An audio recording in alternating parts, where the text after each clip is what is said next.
camera that uses film is no longer needed in taking pictures. Welcome to the age of digital photography. Today I'm going to demonstrate how to take photos with a digital camera and save them to a computer. During this demonstration, I will go over several terms used with digital camera technology. I'll also go over several different methods of saving photos to a computer. I'll also mention a few software programs used in managing digital photos.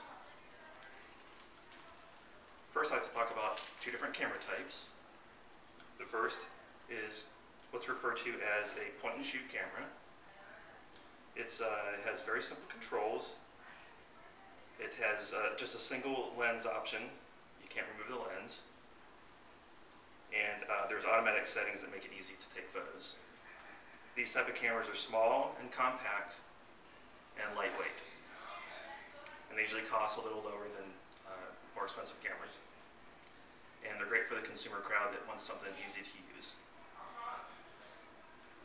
The second type of camera is the DSLR.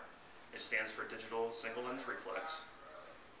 These type of cameras offer more advanced controls, and they offer the photographer to be able to take the lens off and switch it with telephoto lenses or macro lenses for different type of photography. They're somewhat large and heavy compared to a point and shoot, as you can see. They do have a higher cost, and they're great for the advanced amateur or the professional photographer who wants more advanced controls over their photography. So with the two different types of cameras, I'd like to just mention some key differences in the cameras. The first thing I'd like to mention is something called shutter lag. So shutter lag is when you're getting ready to take a picture and you press down on the shutter release, how long it takes for it to autofocus and actually take the photo. With point and shoots, that sometimes can take a long time and cause you to kind of miss photos. With a DSLR, it's usually pretty instantaneous because they focus really quick. Another thing is with a DSLR, you have better zoom options. With a point and shoot, you have very limited zoom, and the more zoom you go out, it's kind of like a digital zoom, so it degrades the actual photo. And with a DSLR, depending on the lens you have, they can zoom very far. So I'd like to demonstrate how to take a picture. Okay, that is a picture. So, on the computer, there are several different programs you can use to manage the photos that you've taken. And to get the photos to your computer, you've got to transfer them there, and there's different ways you can do that. The first is something that's just directly connected. You can take a USB cable, and all cameras pretty much have a USB port on them. So that just plugs directly into the computer via USB cable. And the second option is by taking the actual memory card out of the camera and using that with something called a card reader. Now there are two different types of memory that I'm using.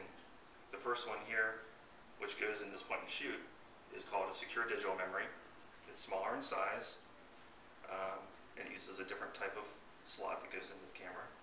And the second type is called a compact flash or CF memory, and it's larger in size as you can see, and it has a different type of slot. And both are considered solid state memory, so there's no moving parts in them. And while there are other types as well, these are probably the two most popular types. So once you have your camera and your compact flash and your picture taken, you just take the card reader,